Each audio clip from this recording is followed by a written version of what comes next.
the money. That's what I always say. You always follow the money. Yeah. This is Follow the Money with Mitch Moss and Pauly Howard on VSiN.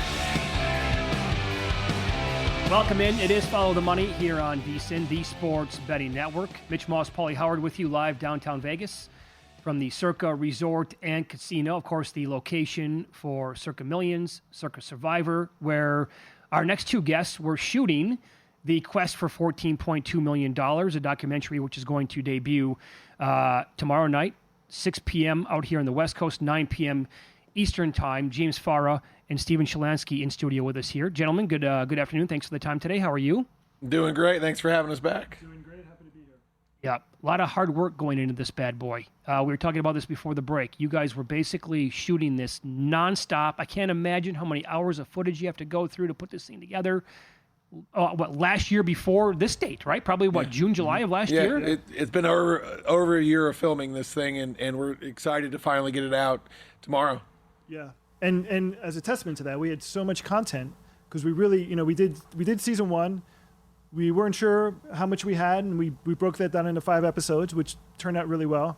This year we went in like full force, and now we're coming out with 10 episodes. We're doubling the number of episodes. It's that much content that we have to break down over the course of filming for, as James said, an entire year. Yeah, 20 full weeks, right? 18 weeks of the regular season plus the holiday games. Plus, we did a ton of pickup shoots. We went to Golden Knights game. We went to concerts on Fremont. We went down to Phoenix to film some guys. We've done all kinds of stuff that's been really unique for this show. And as Stephen just touched on, we went from 5 episodes from the Quest for $9.2 million to 10 episodes for the Quest for $14.2 million. Yeah, so Pauly and I each watched episode 1. It gets off. I love the music like at the beginning. It's popping right away. It puts you in a good mood. I have a lot of takeaways. I think maybe my biggest takeaway from episode 1, the amount of people who on camera for this episode, I can't imagine how many people did this overall, who said, I'm in from New York. I came in today. I just got here. I'm flying out tonight. How many people came in from across the country? I don't know, around the world. Around the world for like a day, and they got out of here just to sign up. That's the only reason why they came to Vegas. It's true, and we actually pared that segment down because we could have, that segment alone could have gone. We could have made that 3 episodes. Yes, because we have so many people coming in, and it was great, especially the second time around, because the documentary had been released already for the first season, so people were familiar with it. People were tracking us down to be on camera, to be part of it, because they wanted to be interviewed. We had so many individuals that we filmed during sign-up, and we had to really, select just a handful for the actual episode. But we could have fleshed that out so much longer because we had people coming in from all over the place. Here's what's also I couldn't believe early in the episode, and it's fantastic, tomorrow, 9 p.m. Eastern. So you had chaos last year, and you're going to get into it. You had almost 97% of the field eliminated by third week. Yes. But then you might get 21,000 people this year. How about the guy who says, mark my words, take it to the bank, get 150,000 people in this by 2030? What do you think of stuff like that in predictions? It's possible. I mean, this thing grows every year, right? It grew 50% year over year from 9.2 to 14.2. The guarantee for 2025 is 15 million. The projections are saying 21, 22 million. It could blow past that. So in a handful of years, it could get up to that level. I mean, that's a big number, but why not? And you know what I think? It makes me think we're going to need more cameras. Yes. Well, what's the best case scenario? Is it Jessica Hearns winning? Could it be something like that? She's in it again? Yes, it would be. She's in the documentary. And we have it would be wonderful to have a woman go all the way and be part of the winning group. Every year now it's more likely, especially with more people playing, that the pot will get split at the end. There'll be more than one team that gets all the way through. So why not have different representations of different teams who make it all the way through? That would be great. So the one thing we can't control is what happens, right?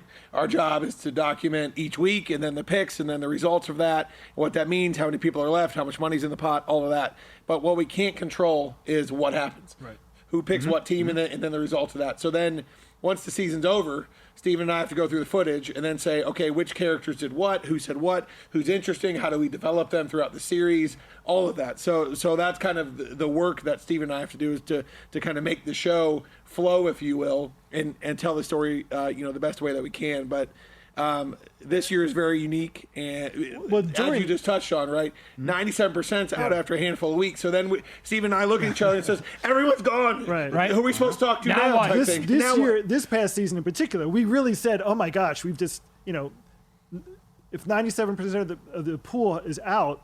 97% of the people we're talking to are out. So we've got no one else to talk to. So that's why we got to do our research. We've got to find new contestants. We've got to bring more people in. We've got to do outreach. VSiN helps us with that. Bring more people in, find more contestants who are still alive, and then pick up their stories as we go along. One of the really unique things that we have quite a bit of in this season is user-generated content, where people send us stuff, sweating games in New York and in Miami and in Minnesota and in Nebraska and in Texas, because obviously we're not all those places at once.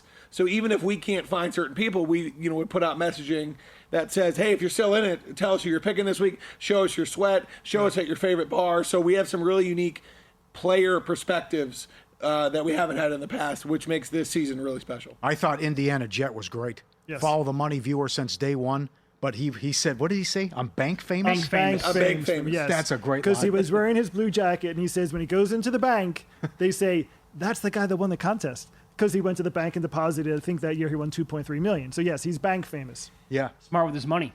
Smart with his money. Very smart. Yes. What'd you buy with it? I still drive. What was it, the Nissan? 2011 Nissan. Yeah. 2011 Still driving Nissan around. Maxima. There you That's his go. line. Investing my money. I'm Thank- doing it for later on in my life. Good for yeah. him. How about this? Paulie and I find this fascinating every single week, and it was on part one. You can look at the lower right when you're showing the selections. 31 no picks in week one, and it goes on for like the first 7-8 weeks of the year. Like every single year, people forget their picks in. It's It true. does, and we actually cover that in a further episode about what no great. pick means, Right. and then how proxies are here to help, Right. and if you don't get a pick in, what that means, all of that. So we actually touch on that and dive into that a bit more because it's such a talking point. How do you make it to week 6 and you don't put a pick in? It's Yep. unbelievable. Yep. The excuses or the reasons, fantastic. I can't wait for that. Right off the bat, Maddox, Dana White, that's excellent. That was phenomenal. I enjoyed that. Kevin from Rocco's is in it as well. So you got everything covered here with the eclectic mix of people right off the bat. We really try. We really try and get a wide swath of individuals coming in from all over the country. We get some people, if there's anybody who are like former players or kind of, people in the... Or past characters. Or past characters, absolutely. We bring them back.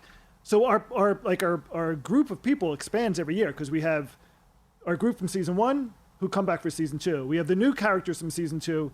And then as we enter into season 3, which we're starting to film already, we're going to bring back people from season 1, season 2, and then expand it for season 3. So it's a chore. It's a lot that we cover and that we follow. But we love it. We get to love all of our contestants and all the people that we Every year the contest gets bigger, but every year our story gets bigger, right? And we meet new people, and we do the best we can to tell the story that is Circa Survivor. So realistically, Quest for 14.2 million is the name of the show. Again, tomorrow night, 6 p.m. on the West Coast, 9 p.m. Eastern time, right here on VSiN.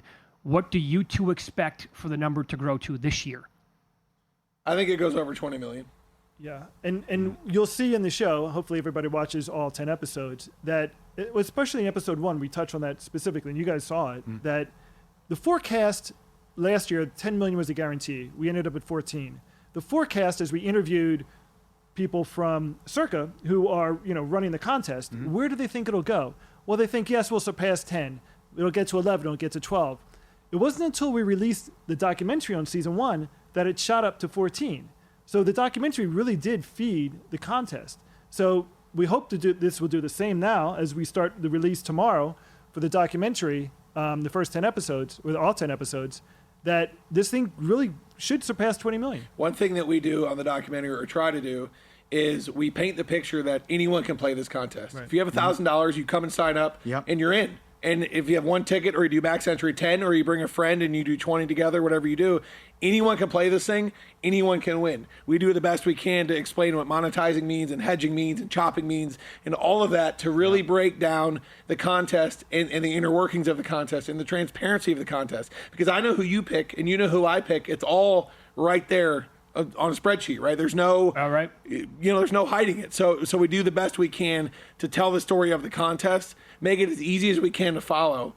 but then really develop a bit of drama as everyone gets knocked out in the first couple weeks, and then what do we do, and how many people are left, and when do you start selling entries, and then later in the episodes we see people that have multiple entries left, and we're like, well, how did that happen? Yeah. Right? So there's quite a bit of a story here. And how do they play that? I mean, that becomes really fascinating. How do you play it when you've got multiple entries versus people who just have one entry? So, and you guys know this full well. It's you guys are in part of the contest as well. It's the machinations of it are really fascinating. Yes, I love the Urlacher quote when you talk to Brian Urlacher about, and it ties into the contest and also VSiN, about, hey, I played the game, I have all this intel, and I know I can't pick my nose. that was hilarious about I can't pick a winner and how tough it is. Circa Survivor: The Quest for 14 Million makes its debut tomorrow here on VSiN. 10-part documentary on the world's largest legal football contest follows contestants as they chase the $14.2 million prize. Episodes start tomorrow night through August 9th, August 12th through the 16th, 9 p.m. Eastern on VSiN, vsin.com/survivor, vsin.com/survivor, 9 p.m. Eastern tomorrow. To your point, Stephen, when it kind of shot up last year after the show came out and was on VSiN and running various spots, I don't know how people watch this and say, yeah, I'm not going to get in. Like my reaction would be, if I watched it and I didn't live here, and I didn't play in the contest, I'd be like, I have to get to Vegas and be in this thing. And that's actually part of the reason why the marketing team here at Circa said, hey, let's get it out a little bit earlier this year, so people have a chance to watch it and then get to Vegas to sign up. Because, of course, part of the reason for the documentary is to get as many eyes on it as possible, and get as many people in the pool to grow this thing and continue the world's largest legal sports betting contest. There you go. Again, 9 p.m. Eastern tomorrow night. Gentlemen, thank you for the time. We appreciate that today. Looking forward to it. Thanks, guys. Thank you.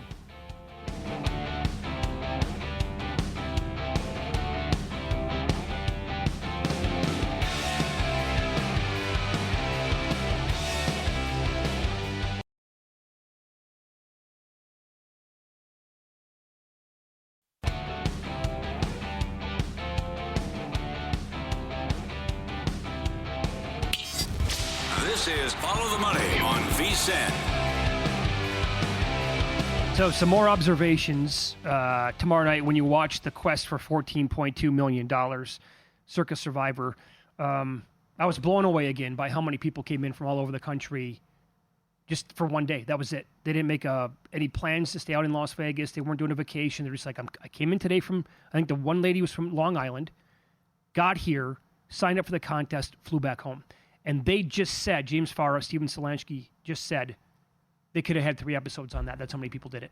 We've already met somebody who flew in from Okinawa to sign up this year, a couple of weeks back. Yeah. And he said that he doesn't think that he was going to be the guy flying in from the longest, most miles away.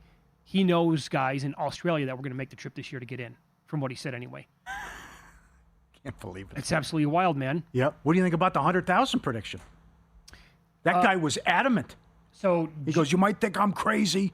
I'm telling you right now, brother. I'm telling you, brother. It's going to be 100,000 by 2030. Everyone's going to get in this. Yep. So, by the way, that was James Farra, Stephan Shelanski, both of those gentlemen producers for the show. James said during the break that you would need that law to come down where Circa would have to offer it like in all their states. They would have to offer Illinois, Kentucky, Iowa, right, Colorado, where it's all one contest, but you can sign up in these other states. And that's how it can maybe get there. Without that, I can't see it touching 100,000, 150. What happens the first time you get, let's say it goes to 75,000 Okay. down the road? You can be more creative in how you crown a winner. Thanksgiving's its own week. Christmas is its own You week. got to use 2 teams. You could do something on there. I don't know. Yeah. Well, what happens if you get a year where 1,200 people split the pot? I don't know. Is that the worst thing in the world? If it's that, I mean, if you get up to 75,000 No, I'm just people, asking the question. Yeah, I don't. Yeah. They can be more creative on their side if need be, or, you know, it's not a killer. If it's like, oh, well, 1,000 people won and split it. Okay, well, great. We had 4 people that lasted. We had 14,000 last year, and 4 people made it. It's crazy. Yeah. Wait till you see this. By the way, there's an entry named DD3 Revenge, I believe is the entry name. This guy, I want to meet this guy. He has an 8-foot schedule grid Yes. on his wall at home. Awesome. 8 foot. Mm-hmm. That's hardcore, man. It is. How about the Jessica Hearns angle? She was on the show a couple of years ago. She made a deep run. was the year I made a deep run, and she almost won it. You made a deep run last year. Jessica's a local here. Yes, real estate. Really, yep. She almost did it. I think stuff like Survivor Sweat helps big time too. I mean, that's a game changer. Mm-hmm. James Sullivan was the owner of Survivor Sweat, was the first guy to come on here. Oh, 20,000, no problem. Said it last year, and you got these guys who are coming in. He told the story of the guy from Canada. He bought 10 right away, and I'm going to try to just monetize this. And people were selling for $30,000 for percentage by week 4 last year because of the chaos. I do like, by the way, they found several people on episode 1 going back to last year in week 1. People who are like, the dumbest thing you can possibly do is be on Cincinnati in week 1. Mm-hmm. One guy said, "Can I swear on the air?" Yeah. They said yes. He goes, "It's the dumbest bleeping thing you can do." And I think Cincinnati was on, 44? What was it, 40 plus 4,500. Yes. Yeah, okay. Of the entries overall. You said 97% of the entries were out by week 3? Because the Bengals got him again on Monday night against the Commanders last year. That's right. And then week 3, the top 4 or 5 selections all lost. Yeah. Giants beat Cleveland on the road. The Cincinnati game on Monday night, Bo Nix went into Tampa, shut them out. There was another crazy result in there as well. And you look around, it's like, my God, no, hardly anyone's left in this thing already. Well, not even a month in. So here, I'm going to look at this from both directions here. Either that doesn't happen again this year. That's the easy thing to say. Mm-hmm. Like, that's going to correct, and all these favorites are not going to go down, and only like 5% of the people are going to be out by October, whatever the number might be. Much smaller than last year, obviously. Or we are going to start to find out this week, Thursday night, in fact, with 3 games. These point spreads are moving all over the map, by the way, and a full slate, obviously, on Friday, on Saturday combined. What if these teams, a lot of them just say, yeah, we don't want to mess around with any of our starters, or most of them anyway. We're going to play our backups the entire time. Then week 1, week 2 rolls around, and that's basically like their preseason, and they're completely rusty. And you think all these teams that are bottom feeders, they actually played some of their guys in the preseason. They're more ready for week 1, week 2. And they bite these teams in the ass again. And you have chaos. Mm-hmm. Like, is that going to be a thing? I guess we don't know that answer until we find out how many of these players are going to actually give it a go in the preseason. But that's the world that I want to live in. I want to be involved in a Survivor contest where 97% of the people are out by week 3. Because I want to take a chance of being a part of the 3%. And we made it to week 10 last year on one entry. We were a part of the final 150. Each entry was worth 100,000. Who'd you use week 3? Is that the Patriots? The Jet game? How'd you get through? You remember? I don't. Okay. I have to go back and look. How many people left? He made the deep run. I honestly, the wild sweat. I know wild we had ride. what week was the Vikings Jets? We used the Vikings over in London, yeah, where they had a commanding lead only to give it up, but they hung on for dear life and eventually won the game. I got bounced on the Giants over in Munich in overtime against Carolina. That was a fun day for me. Good one. Mm-hmm. You going to be in 10 this year? I don't know. Involved in 10? Not sure. You going to do the Westgate? I believe so. That does not have a strong number. They did not promote it. And certainly no one can compare to Derek Stevens, but the promotion is not there, and we'll see what happens with the numbers. And I know the number humans threw out, I don't think it's going to be close with the college. But, I wish them well. We'll see what happens, but I don't expect them to get big numbers. Certainly, there's you got a month left, but who knows? And that's interesting too, because that is no Christmas, no Thanksgiving as part of the strategy. It's not its own week, and then you can already start the insanity with who you're going to use week 1. That we're about a month away from the actual games happening. But who are you going to use? Well, you want to take Arizona on the road? Saints going to be awful. You want to take Washington against the Giants? You want to take Denver at home? Ward making his first start. Couple, and you think the Steelers could be popular too? Well, don't you think the most popular team is going to be Denver? As of right now, a month out? Probably. All the hype, talking Super Bowl, could win the division. Nix looks great in camp. Cam Ward on the road. Tennessee was awful last year. Yeah. Although I do, I would have, I don't want to be on division games. That's one tip. Yeah. So looking at the Commanders at home against the Giants, that's already a bad start for me. But then, there's problems here. Did you see the thing over the weekend? The video that came out on NFL Network when two reporters were sitting down with Deebo Samuel, and I think it was Mike Garofalo who brings up to Samuel, hey, I generally shake our guest's hand, but you got the bad finger now all of a sudden. Whoa, that wasn't supposed to be on the air. Oh, we'll cut that out. We're going to edit that. Okay. Like, what? Yeah. So now you're going to bring a guy on and just not tell the full story? And, okay, that's really cool. But you have Samuel. They're trying to hide the finger injury. And then what if they get rid of McLaurin? True. Yeah, that's true. Our boy, though, Scadaboo was banged up a little bit. Yeah, I think it was a hamstring. Yep. And then how about from our guy, Teddy Covers? Washington's defense continues to give its offense problems in camp. Corners are much better.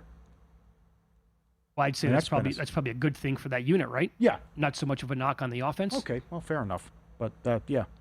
But then again, if Russell Wilson can beat you in what's supposed to be one of the worst teams, if not the worst team in the league, then so be it. Did you know Tennessee's win total is up to 6.5? Yeah, I don't get that. I didn't even look at that one yet this year, to be honest. It was like not a consideration other than to go under, and 6.5? They're going to be, like, is the roster that good overall? We were tagged on some tweets yesterday saying that per some who are good at this, they're like, Tennessee's my surprise team this year. Because they think the roster overall is actually not that bad. And to go back to last week's conversation, we had people pointing out that it was not Callahan. I think we were going over longest shots that you can see getting in the mix to win an award. People were saying Callahan because that was not on him last year. I disagree a little bit. Yeah, I don't think he's, But the people were suggesting it was like 98% Will Levis. And I'm not going to, the guy was an absolute stink bomb, so it has to get better with Cam Ward. Mm-hmm. Can't be any worse. Look at Grandissimo. They're expecting the 12th anytime soon now. What that could go off at. By the way, if you really want to get insane, run that idea by your wife if you're married. Which is what? Hey, honey, I'm thinking about getting into Grandissimo this year. Grandissimo in a piece. I did that over the weekend. By a piece. Oh, yeah? How'd it go? Take a guess. Yeah, it's just you probably asked for a purse, though.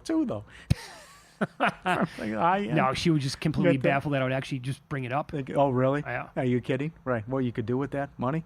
Why don't you buy an Ohtani rookie instead? She goes, that's going to cost a lot of money when you lose. I'm like, that's not the way to look at it. No, I said, no. How about how much money I'm going to win when I take it down? That's right. That was never part of the conversation. College Guide drops tomorrow. Best time to go pro with VSiN. Our experts have broken down every team, every conference, every bet, win totals, and futures, all inside our latest guides. Get both guides, every best bet, every host, every guest, the 24/7 video on the VSiN Watch app, the betting splits, market insights, $9.99, VSiN.com/subscribe. Join the team now.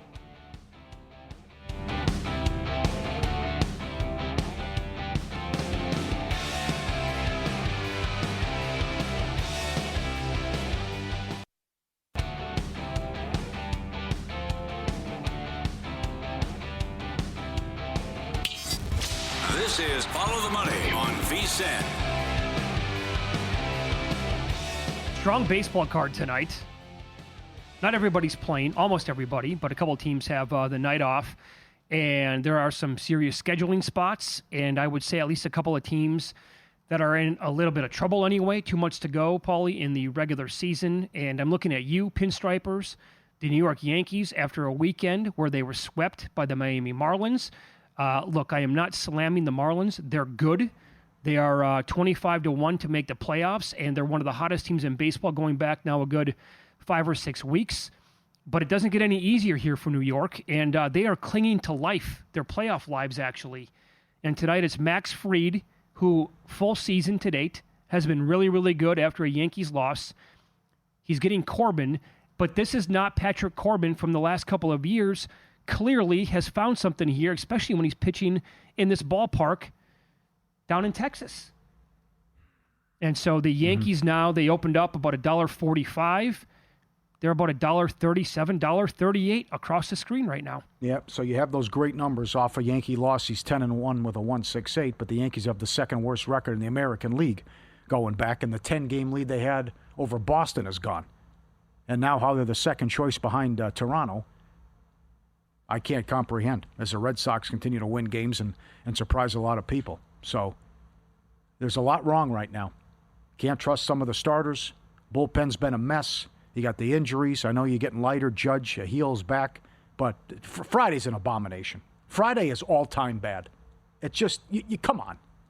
9-4, 12-10, 6-0. Give me a break with this, new and improved bullpen they have and all the moves they made, and it's just, it's going to be tough for them here. And there's a big series, and Texas has got to snap out of it too. Not that they were bad against Seattle, but that was a great series. But they had some bullpen issues of their own, and at times couldn't come up with their big hit. But it's a huge opportunity for them.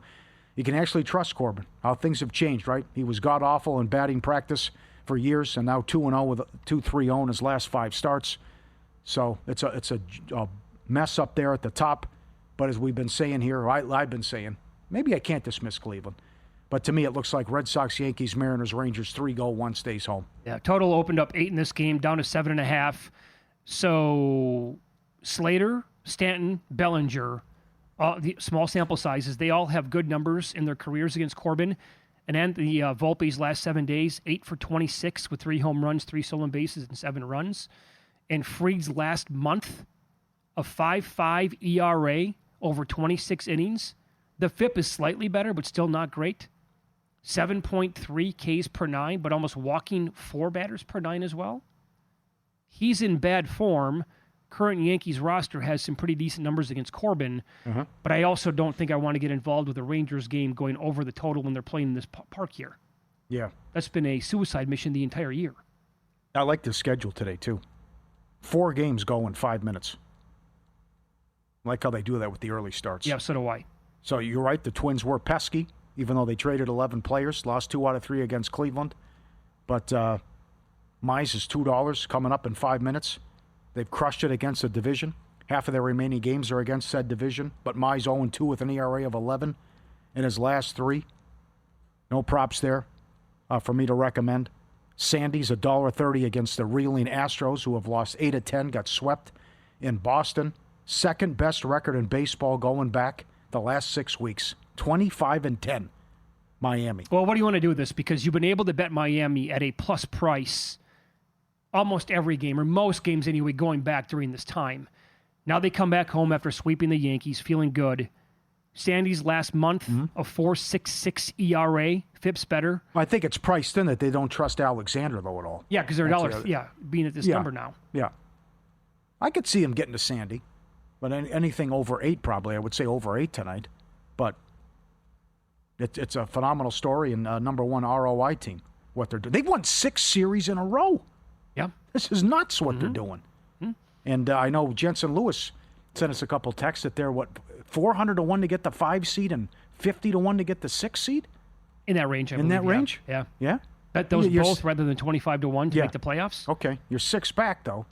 Someone would have to implode. But a lot of time left. Stranger things have happened. So that game's coming up, and then you got the Giants and the Pirates. Look at Verlander again. He's $1.30. He has 1 win. Well, money's coming in now on the Pirates. Giants have lost 7 of the last 8 games started by Verlander. They have the second worst record in baseball since June 15th. Pittsburgh starters have been good. 6-0. The ERA of 3 in the last 12. And finally, yeah, right, some Pittsburgh money here. But, okay, you took 2 out of 3 against the Mets, but your record's been heinous going back. Look at these betting splits in this game. DraftKings, Giants minus 127, Pirates plus 105. Circa, minus 126 plus 113. Superbook, minus 122 plus 112. Much better numbers here in Las Vegas than at some of these. But $1.20 for a baseball game, minus 127 and plus 105. Yuck. Yeah. Oh, that's brutal. Paul, explain this one to me. Some offshore books right now have the Brewers $1.23 in the game. So they were as high as $1.43 to win it when we were on the air 2 hours ago. I don't get it. So a 20-cent move here the other way? Yeah. Horrible spot for Atlanta. Been bad anyways. Got one of the worst pitchers in baseball going. Fetty's 0-5 in his last 6 starts with an ERA of 12. Hottest team in baseball. 25-9 run. No problem taking out the Nats. You have 11, I have 9. They've won 9 straight starts by Priester. Offense has been great. Everyone has good numbers against Fetty. And if you're worried about that, I guess you can just go team total over or earn runs over by Fetty if you want. I just don't see how they don't blast him, or at least get 4 off him, right? 3 or 4 off the guy. Well, plus there's this, too, Atlanta's schedule. Yeah. Right. So they're playing at home coming up here in a little bit. They are off a long road trip, 3 at Texas, 3 at KC. Then over the weekend, 1 in Cincy, then about a 200-mile flight to the Speedway in Bristol. Game got rained out, but both teams were there trying to put up with that massive rain delay. They wanted to get it in because yesterday was supposed to be an off day. It wasn't because all that rain on Saturday, a national TV game. They had to go back to the park yesterday, finish off the game. Braves, no days off since July 24th. 11 straight days for a game. 5th different city. Bad schedule spot. Money coming in on the Braves. It's a very stinky, it's a fishy number, man. It is. Yeah. I said earlier today on the show, and when it was $1.40, I made the Brewers closer to $1.75 than $1.40. If you read VSiN.com today as well, Makinen, Manaea has won 13 straight starts when he's $1.80 or higher. That's what he was at. Now he's 205. Cleveland's lost 8 of their last 9 in Queens against the Mets. So that's great information. Trends don't pay the rent, but good stuff at VSiN.com. And doesn't Philly get to Povich? Come on. They're not going to rough him up. Well, he's this is his first start back after an IL stint. Took Morton's spot, yep. Has good numbers, or had good numbers, making some rehab starts. I will say this, the K-Prop Analyzer, courtesy of Ballpark Pal at VSiN.com, they have a their numbers show Povich is going over his K-Prop tonight. Really? Big value in his K-Prop going over. Anything good with the total bases with that? My buddy Andrew was making a good point. When you look at when it's a difference of 2, it comes in and it usually cashes. With the ballpark numbers? What the ballpark numbers say, for example, if they say Pittsburgh total base is 17 and it's lined at 15, then it usually wins. Okay. I haven't looked at that yet. No. Okay. No. There are some markets that I've told are the differences are absolutely worth betting into. Yeah. But I can't find any of these numbers in Las Vegas. So I can't even there's no point. Yeah. And then Pittsburgh had 16 runs. Forget about total bases Friday. They had 16 runs. Ooh, some Sonny Gray money, a little Cardinal money here. Dodgers down to 170 at some spots. 21 of the next 25 in Cali. Another Malinsky special for the Dodgers. And he can still get 5-6 to 1 on the Friars to win the division. I don't hate it. 3 back. So doable schedule for the Dodgers coming up, but still, Padres are hot. Dodgers have issues, and I think that's too much again, but you want Sonny Gray at home, not on the road. Yeah. And in that Padres game tonight, you mentioned this earlier, but Arise versus Fott, 10 of 19, 8 singles, 2 doubles. I think he's probably worth a look for over the 1.5 hits, runs, RBIs, or if you want to do total bases, something like that with him tonight. And Cronenworth, 8 for 19 and a double, 421 batting average. Although Fott's been pretty decent, I want to say, recently in his career against this Padres lineup. Not awful numbers there. 310 batting average against, 22% K rate to a 4% walk rate in 119 plate appearances. That's decent. Total of 12 in the Rocky game, too. Lauer, career at Coors, 0-6, 7 starts with an ERA of 12. And it should be batting practice for the Blue Jays tonight, too. All right, in-pocket plays coming up here on Follow the Money. It's VSiN, the Sports Betting Network.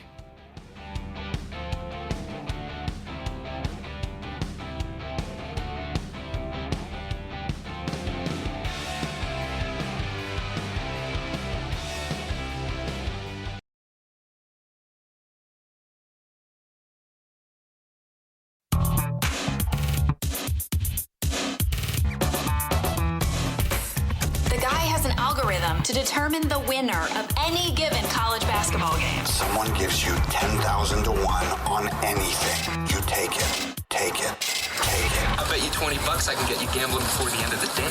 No way. I'll give you 3 to 1 odds. Nope. 5 to 1. Nope. 10 to 1. You're on. All right, Flaherty was solid Friday. He left. Bullpen blows it. Hell of a game. Phillies.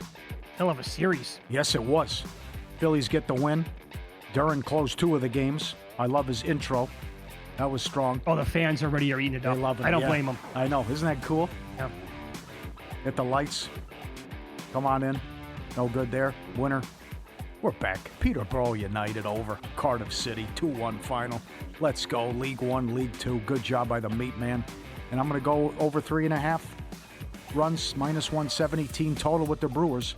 See if I can get it done. Let's go. It looks too easy. Fetty's awful. Now, it's always difficult, much like that game Friday, how you want to attack it. Maybe just want to go with all the bets, split them up, be my guest. But is it Brewers to win? Brewers team total? Fetty earn runs over? Brewers team total first 5? Over? But this team, best record in baseball, just took apart the Nats. Guy's got an ERA of 11 going back. They can hit. So much there. Good luck, everyone. Yeah, I'm involved. I have to. So get to that in a second. I had the Brewers on the run line on Friday against the Nats. That got there, scored 16 runs on 25 hits. The Michael Wacha K-prop did not go under. And so tonight on the Brewers here in this game, I have the most wins in August. Not going to get afraid of betting them tonight at -128. Came down a good 15 cents. Still available. I bet it earlier today at -140. I'm adding more at -128, which is a better number, the current number that you can get at several spots as we speak. I actually kind of like the run line tonight, too. On the road, going to get 9 licks at it tonight. And you can get even money or plus even a couple of pennies on the run line. Haven't bet that yet, but don't hate it. Fetty's been one of the worst pitchers in baseball. Mm-hmm. What are we, just betting that the Braves are still like this team that we thought they were going to be in March and the Brewers are a fluke? It's August 4th. Yeah. Home run Twins. 4 games underway right now. This is great. $500 trifecta from G-Bank First Bet and VSiN. All you need to do is open a G-Bank Visa Signature credit card in the first 90 days.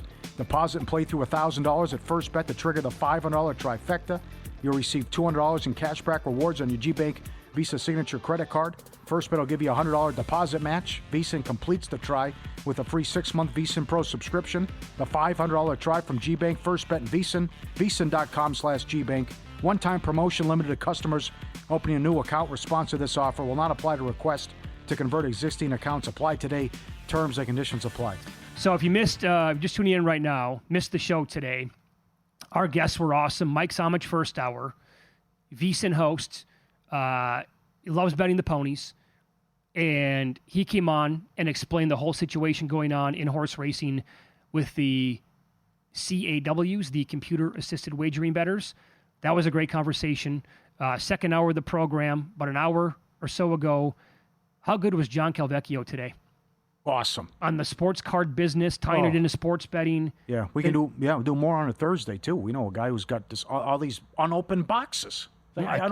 This is crazy. I don't know what. I can show you my brother right now. My brother, older than me by 7-8 years, just sent me a text the other day. Okay. He's really into this now. Yeah. He found a massive amount of unopened boxes from somebody, bought them off, and he's like, when should I open these up? Yeah. Like, I don't know. You do this. I don't. Remember when we were growing up and there was that guy who was on like the infomercial channel on what was it called? They would sell they would always sell the stuff, and the guy would come on late at night. I got a Donruss pack here. Remember that guy who said, I got a Topps Fleer guy. God, really? Remember that guy? No, I You don't remember that? All I can think of are those stupid dehydrated machines. Put your beef jerky in here. Your banana chips are going to be dynamite, let me tell you. The guy had a beard. And come on. I'm going to Google it. He passed away. Well, I got a Donruss pack here and coming in. They're going hot. Let's sell them. But that was how things have completely changed. I mean, we'd sit there as kids, wait for the Beckett guide to come out in the mail, and you saw the Griffey Juniors this or the. I mean, but now you see, I couldn't believe it. I got the Mahomes rookie, $10,000. Hey, let me buy that card for $200,000. Here's cash. No problem. Remember, this exploded. Paul, I think it got our attention like right away during the pandemic when a Mike Trout card. You remember this? Right. It went for like $2 million. Yeah. We're like, wait a second. There's actually Vegas Dave, yeah. What that Vegas Dave character was doing. He was getting involved into that, right? And then, we were talking to Sean Deeb. He said, you won't believe what Blesnick's company's worth, the poker player. And what he's done where our guy says he started it. I believe him. And then what, Blesnick saying, hey, I'm going to open these boxes live on a stream and you can purchase, bid, be a part of it, however it works. It's fascinating. It's huge in I think China too. It said what your company's worth and how big popular this is. I can't believe it. Okay, quick Google search led me to Reddit on the sports card infomercial. Don West Sounds about right. Let me look at his picture. was his catchphrase "Be Dialin'." You remember that? Don West, B. Dylan, yeah. The baseball extravaganza. Yeah, sounds it, yeah. Yeah. Oh, that's him. Yeah, Is that him? that's him. Okay. Yeah. I used to be obsessed with baseball cards. But again, if you're like my age, Yeah. Paulie and I are in our late 40s, you grew up, all your friends did. You couldn't wait to get your hands on. And I remember reading a story like in the USA Today. It was, they had predictions for like 1990, right? It was like December of 1989, going in, hey, here's the biggest, sports cards are going to fall into the toilet. I'm like, these guys are idiots. They have no idea what they're talking about. And then as you get older, you just like, I stopped paying attention. I still have like all my 80s and 90s cards like in those. I lost stuff. In those sleeves. God, I had the Jordan. It wasn't mint. Man, that was a what, right? Mint. Oh, we used to throw But now, that now around it's all 10. the time. Yeah, got to be a 10. How about the difference between a 10 or a 9 grade? Night and day. Oh, he said the one card would go for, he sold it for $4,000. If it was a 9, it would be worth a couple $100. That's it. My Ricky Henderson rookie card would go for $150,000 today in mint condition. How bad's the corner? Oh, Jesus. It's bad, that bad. It probably goes for, I know, yeah. I'm not even joking, probably goes for $10 now. It's like we talked about earlier, too, with the Bitcoin guy. The guy gave up the search for Bitcoin. Can you imagine the stories this guy hears? I had this. I had the Ricky Henderson. I had the Jordan Fleer, 10 of them, mint, 10 graded, whatever. My dad had the Mickey Mantle. I can't imagine. Well, think about that. A guy calls him from California, one of his customers. My dad had a shop for 30 years, Newport Beach. Getting rid of all of it. It's in a storage unit. Half of a shipping container is what he said. I'll be there tomorrow. Sight unseen. Yeah. Sight unseen. Goes out there, all of a sudden realizes how many cards are there. He's like, oh my God, I need to send my entire team out here right now. We're going to drive these back. How do you not do homework and research on that, though, if you're the person, right? Wouldn't you try to say, hey, come on in. I mean, you could just come in and take advantage of the guy, though, too, right? Well, you could also just agree to a fair number. And a guy might just say, look, I don't know what the number was. He didn't want to say. I know. But you could say, here's my price. I want $1.2 million, whatever that number is. And the person says, I guarantee I can get more value than that. Sure. It's like that show American Pickers. Did you ever watch that? I watched Storage Wars. The guys on American Pickers were unbelievable at their jobs. Yeah? Oh, my God. They were fantastic. There's probably a reason why that show I'm guessing that show had like 15 seasons, probably. Yeah? Yeah, oh, yeah. I mean, you could throw anything at me, and I would have no idea. I know, yeah. Like, what's an Otani rookie card worth? Well, what do you say? The rarest Otani card is seven figures? But put that to the side. No, I know. Otani, Trout, Skeens, Mahomes, all that stuff. Do we know what a Michael Jordan Fleer rookie card goes for now? Isn't that close to 2? I think I think it's in that range. But that was signed, though, I think. That the guy that got that much money for it. I think that was signed. But it's just crazy. I told that. It was in Minnesota. The name of the grocery store was Colburn's. And my mom went in there one day and bought me like 20 packs. But there was only like 150 cards of the set. And then I had the Jordan sticker, got the whole set, and got the Jordan rookie. But it's 1985. You put it in a box, you forget about it. Next thing, okay. Sure. You know. I still have plenty of Griffey rookie cards. The upper deck. No idea what they're worth. Mm-hmm. No, and they're in mint condition. Yeah, right. Are they worth $50? Are they worth $800? I have no clue. Guy could come down right now. Mitch, I'll give you $2,000. Sure. Okay, fine. Right. Yeah. You wouldn't know. You could be robbing you. Mm-hmm. I mean, it's hilarious. Can't believe it. Remember this the stuff. Billy Ripken? Bleep face. Blank face. Yeah, right. I had that. And then you had so many different types of the card. It was whited out. The other one had just said face. Right. The other one had the whole thing on it. Right. Remember the Dale Murphy? The jersey was backwards, I believe. The air cards. The air card. Yeah. That was a big one too for a while. Awesome. Good stuff. Yeah, really good show. I'm going to YouTube that later. So anyway, you can go back and listen to the show. Yeah. Search Follow the Money wherever you get your podcast. You're going to get all that today. Stay tuned. Humans and Will Hill coming up tonight. VSiN primetime for 4 hours, following them cashing out, and then you can wake up early tomorrow VSiN by the books at 7 a.m. Eastern Time. Good luck tonight.